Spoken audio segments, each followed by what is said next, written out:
Bonjour à tous, bienvenue à cette visioconférence organisée dans le cadre du Salon Go, le Salon de la création et de la reprise d'entreprise. Dès l'ouverture du salon, nous avons choisi de vous parler de l'étude de marché. Il est effectivement important, lorsque l'on a un projet de création ou de reprise d'entreprise, de réaliser une étude de marché pour bien comprendre les besoins et les attentes de ses clients. Cette étude de marché, elle va également vous permettre de cerner la concurrence existante. Et tout cela va vous permettre d'adapter votre offre et de réduire ainsi les risques d'échec au lancement de l'entreprise. Alors, je vous invite à poser vos questions via le chat qui est à votre disposition. Donc, le chat, ce sont les deux petites bulles qui se situent en haut à droite de votre écran. Donc, n'hésitez surtout pas à poser vos questions au fur et à mesure et je pourrai y répondre à l'issue de cette présentation. Alors, je précise également que cette visioconférence est enregistrée et que vous pourrez la retrouver prochainement sur la chaîne YouTube de la CCI et également sur la chaîne YouTube de la CMA. Alors, je vous propose d'entrer tout de suite dans le vif du sujet. Alors, faire une étude de marché. Faire une étude de marché, mais pour quelle raison?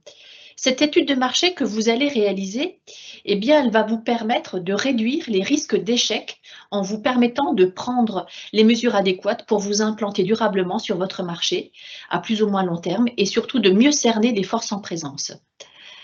Cette étude de marché, elle va vous permettre dans un premier temps de vérifier l'opportunité commerciale de votre projet. Elle va également vous permettre d'évaluer votre chiffre d'affaires prévisionnel. Ça, c'est un point extrêmement important, j'aurai l'occasion d'y revenir. Et elle va également vous permettre d'effectuer les bons choix pour faire aboutir votre projet. Et bien sûr, l'étude de marché va également vous permettre de crédibiliser votre démarche auprès des différents partenaires.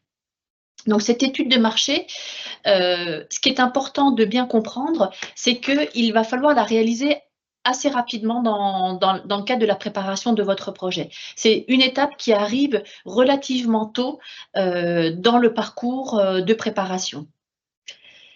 Lorsque l'on parle d'écosystème de l'entreprise, pour faire une étude de marché, eh bien, il faut étudier l'ensemble de l'écosystème de l'entreprise. Donc, c'est ce que vous voyez à l'écran. L'étude de marché doit bien s'intéresser non pas seulement à la clientèle, ce qui serait un petit peu réducteur, mais bien à l'ensemble de l'écosystème. Et cet écosystème, comme vous pouvez le voir à l'écran, l'entreprise est au centre de cet écosystème. Donc l'étude de marché, elle doit permettre d'étudier bien sûr les clients, on y reviendra ensuite de manière détaillée. Elle doit permettre d'identifier les bons canaux de distribution. Cette étude de marché, elle doit également vous permettre de définir votre offre, votre positionnement commercial. Elle doit également permettre d'étudier la concurrence. On y reviendra ensuite en détail, la concurrence directe ou la concurrence indirecte. Et l'étude de marché, elle doit également vous permettre d'étudier les fournisseurs. Et ça, parfois, on n'y pense pas suffisamment. On a en tête la clientèle, on a en tête la concurrence, l'offre, et pas forcément les fournisseurs. Et pourtant, ça fait partie de l'étude de marché. De bien cerner les fournisseurs, de les identifier et de bien comprendre leurs conditions d'achat. Donc, l'étude de marché permet vraiment de faire une analyse complète de cet écosystème. Donc, je vais vous proposer en fait de revenir sur 3 points essentiels. On va revenir sur la clientèle, on parlera également de l'offre et nous parlerons également de la concurrence. On va déjà s'attacher à la clientèle. Donc, lorsque l'on fait une étude de marché, ça consiste à analyser ces segments de clients. Donc, ce que ça signifie, c'est qu'il va falloir définir quels seront vos clients potentiels. Donc, définir ces clients, ça veut dire vraiment bien les connaître et être capable de définir leur profil. Est-ce qu'il s'agit d'une clientèle plutôt jeune, d'une clientèle plutôt âgée? Quelle est en fait, si ce sont plutôt des hommes, plutôt des femmes, la catégorie socio-professionnelle? Donc, vraiment définir le profil de la clientèle. On va également s'intéresser à leur situation familiale. Est-ce qu'on s'adresse plutôt à des familles? Est-ce qu'on s'adresse plutôt à des célibataires? Est-ce qu'on s'adresse plutôt, par exemple, à des retraités? On va également, à travers cette étude de marché, s'attacher à définir la situation professionnelle des clients potentiels. Donc, si ce sont des personnes qui sont plutôt demandeurs d'emploi, des personnes qui sont salariées, éventuellement à la retraite, des personnes qui travaillent en France, des personnes qui travaillent à l'étranger. On va essayer de définir également ces critères. Et puis, on va également définir quelles sont leurs motivations d'achat. Qu'est-ce qui a fait que ces clients, qu'est-ce qui fera, quelle sera la proposition de valeur qui fera que les clients vont acheter auprès de votre entreprise et vont vous solliciter. Et puis, il va falloir également analyser le processus d'achat habituel. Donc, l'ensemble de ces données vont nous permettre de définir la stratégie de la clientèle, à qui on va vendre, ce que l'on va vendre et comment on va vendre.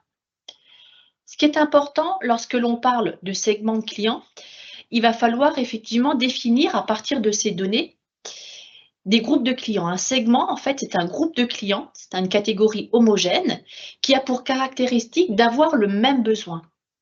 Donc, dans une entreprise, on n'a pas forcément 10, 15 segments de clients, on peut en avoir 1, 2, 3, et chacun de ces segments de clients, en fait, va ressentir, va exprimer les mêmes besoins. Et donc, il va falloir que vous ayez, en fait, une réponse adaptée à chacun de ces besoins. Donc, pour chacun de ces segments de clients, en fait, vous allez travailler sur une offre et l'offre ne sera pas la même selon le segment de client auquel vous vous adressez. Donc, un segment de client, une offre. Donc, le point clé lorsque l'on travaille sur la clientèle, c'est bien le besoin du client et c'est ce qu'il va falloir déterminer. Donc, besoin de client, on en déduit notre offre. Ensuite, on va également s'intéresser à la concurrence. C'est également une donnée extrêmement importante lorsque l'on fait une étude de marché. Donc, on va analyser la concurrence. Donc, la concurrence, on l'entend bien au sens large du terme. Donc, on va s'intéresser aux concurrents directs, c'est-à-dire les entreprises qui proposent exactement le même service que les vôtres, mais il ne faut pas oublier la concurrence indirecte. La concurrence indirecte, ça va être des entreprises qui ne proposent pas exactement le même service que le vôtre, mais qui peuvent répondre aux mêmes besoins. Et donc, généralement, ce que l'on fait, c'est on dresse un tableau avec la liste des concurrents. Donc, évidemment, il faut ne pas en oublier, être le plus exhaustif possible et définir des critères de notation. Donc, en termes de profil de clientèle, en termes de politique tarifaire, en termes également de localisation, est-ce que ce sont des concurrents qui sont à proximité, est-ce qu'ils sont plus éloignés? Et on va également définir et noter leur politique commerciale. Donc, chaque concurrent va être noté sur un certain nombre de critères qu'il va falloir définir. Et donc, lorsque vous avez fait cette étude, eh bien, ça va vous permettre d'identifier les forces en présence et leurs faiblesses, de manière à vraiment pouvoir vous positionner par rapport à la concurrence. Une fois que vous avez fait cette étude de la concurrence, eh bien, on va pouvoir définir une offre différenciante qui va répondre toujours aux besoins de vos clients. Donc, ça reste vraiment le point clé, c'est les besoins du client. Donc, cette étude de marché va vous permettre de concevoir une offre commerciale. Donc, une offre commerciale qui peut être composée de produits, de services. On va pouvoir donc en déduire la structure tarifaire, également des services complémentaires, supplémentaires, comme par exemple la personnalisation, qui peuvent être des propositions de valeur particulièrement intéressantes et qui vont déclencher l'achat auprès de vos clients. Pour définir une offre différenciante, il va falloir définir une proposition de valeur. La proposition de valeur, c'est la promesse faite par l'entreprise sur la manière dont son produit ou son service va résoudre un problème ou satisfaire un besoin spécifique du client. Et ça de manière plus améliorée que les alternatives déjà existantes. Donc cette proposition de valeur, elle va pouvoir se différencier de différentes façons. Ça peut être un produit ou un service qui va être personnalisé. Ça peut être aussi un produit et un service qui va être particulièrement innovant. Ça peut être aussi du fait d'une qualité supérieure ou ça peut être tout simplement aussi sur la base d'un prix qui sera plus compétitif. Donc l'étude de marché, comme vous voyez, c'est vraiment un outil d'aide à la décision. Lorsque l'on mène un projet de création ou de reprise d'entreprise, il y a deux types d'outils d'aide à la décision. On a l'étude de marché, dont on vient de parler. Le deuxième outil, c'est l'étude financière prévisionnelle. Et l'étude financière prévisionnelle, elle doit impérativement être réalisée après votre étude de marché. C'est bien quelque chose qui vient après, puisque l'étude de marché, elle doit vous permettre, comme on l'a vu en début de présentation, de définir également votre chiffre d'affaires prévisionnel. L'étude de marché, elle doit vous permettre de définir un nombre de clients et un panier moyen. Et lorsque l'on multiplie ce nombre de clients prévisionnels par un panier moyen, eh bien, c'est ce qui va nous donner notre chiffre d'affaires prévisionnel. Et donc, cette chronologie, elle est extrêmement importante, puisque lorsque vous présentez votre projet de création ou de reprise d'entreprise à des financeurs, il est fort probable qu'on vous demande comment vous avez fait pour calculer votre chiffre d'affaires prévisionnel. Et il faut que l'explication que vous allez fournir soit bien basée sur une étude de marché, sur un nombre de clients et sur un panier moyen. Voilà. N'hésitez pas à poser vos questions. Je ne sais pas si ces explications étaient suffisamment claires. N'hésitez surtout pas à poser vos questions, parce que l'étude de marché, effectivement, en fonction de l'activité et du projet que vous avez, ne sera pas tout à fait réalisée de la même façon. Il y a plusieurs manières de réaliser une étude de marché et ça peut effectivement varier en fonction des activités que l'on envisage de créer ou de reprendre. Et j'insiste également sur la reprise d'entreprise. Parfois, on a tendance à imaginer que lorsque l'on reprend une entreprise, que l'étude de marché n'est pas nécessaire. Parfois, on part du principe que le chiffre d'affaires est déjà existant, on a déjà un portefeuille client, l'étude de marché est moins nécessaire. Ce n'est pas forcément le cas, même lorsque l'on reprend une entreprise, il est toujours important de faire une étude de marché. Voilà, n'hésitez pas à poser vos questions. Je vous rappelle que le chat est à votre disposition. Ce sont les deux petites bulles que vous trouvez en haut. Donc, n'hésitez pas à poser vos questions. Il nous reste quelques minutes pour y répondre.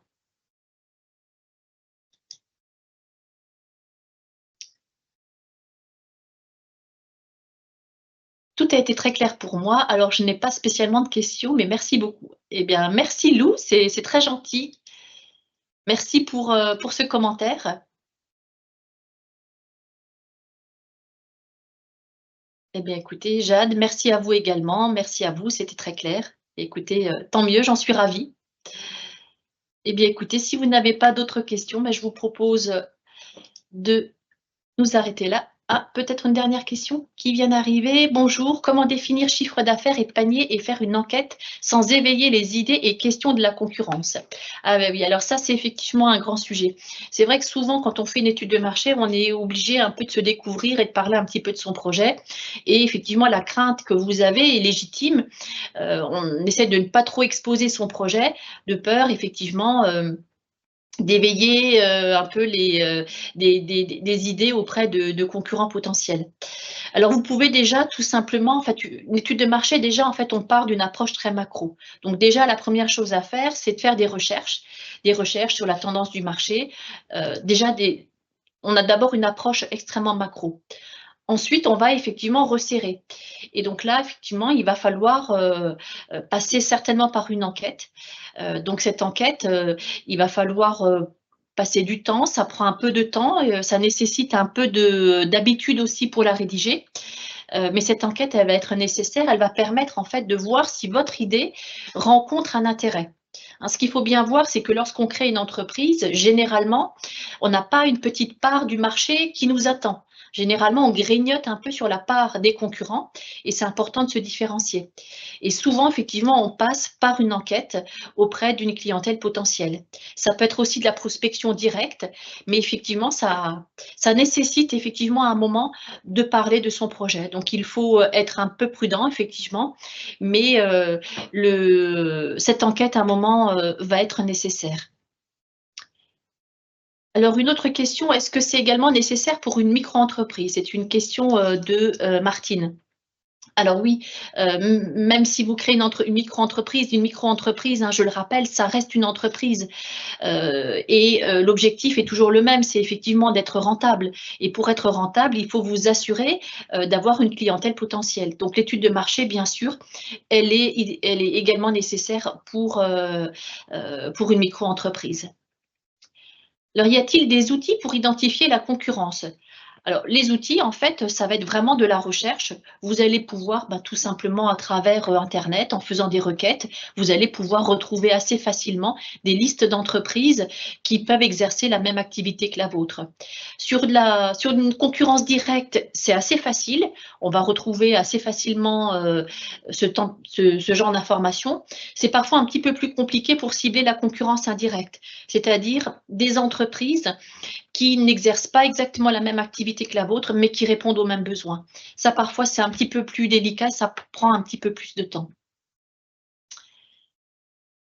Alors, une question de Sandra: «J'envisage d'être formatrice indépendante en français. Quels pourraient être les fournisseurs? J'ai un peu de mal à les cerner».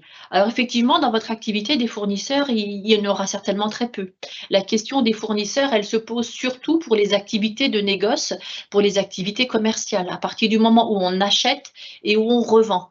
Donc quand on a une activité de service, effectivement, la question des fournisseurs, est moins importante. Bonjour, peut-on s'aider de l'IA pour cette étude de marché? Bien sûr, aujourd'hui, l'intelligence artificielle est de plus en plus utilisée et vous pouvez tout à fait faire des requêtes, effectivement, pour identifier des concurrents potentiels. Bonjour, une question encore, quels sont les outils pour trouver ces informations marché? Au-delà des interviews ou sondages réalisés soi-même en face à face, les organismes sont-ils en mesure de réaliser cette prestation? Alors, vous pouvez avoir effectivement, des cabinets privés qui peuvent réaliser une étude de marché. Donc ça, effectivement, ce sont des cabinets qui existent, et qui peuvent réaliser une étude de marché pour votre compte. Sinon, vous pouvez également, consulter tout simplement aussi le site de l'INSEE, sur lequel vous allez pouvoir également retrouver des données démographiques qui peuvent être extrêmement intéressantes pour, mesurer votre marché. Et au sein de la CCI, nous avons également un service études qui peut également vous fournir des données, qui pourront également vous aider, dans le cadre de votre étude de marché. Alors, une question de Jade: «Pour une entreprise de prothésistes ongulaires, les fournisseurs seraient l'entreprise où je me fournis les produits». Oui, voilà, c'est bien ça. Effectivement, c'est bien ça. Ça va être effectivement, les prestataires qui vont vous fournir, les gels, les vernis et cetera. Voilà, je regarde, est-ce que j'ai répondu à toutes les questions?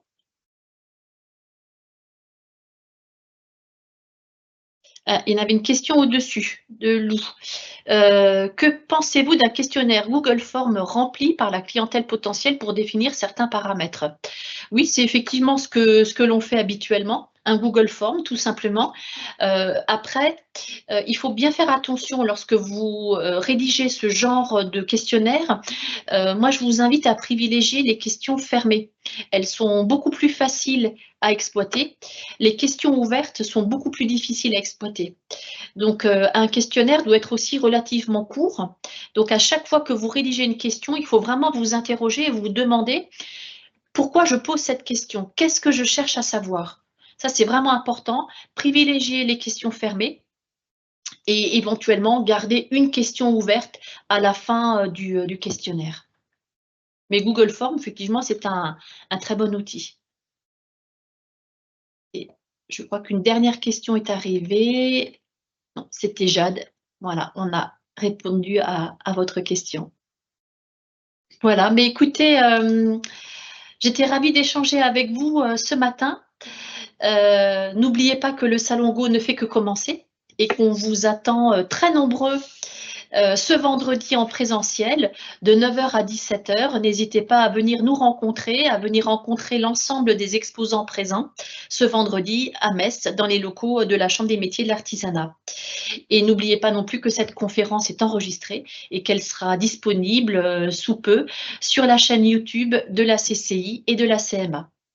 Voilà, et il me reste à vous souhaiter une excellente continuation dans votre projet et un bon salon. Merci de votre participation.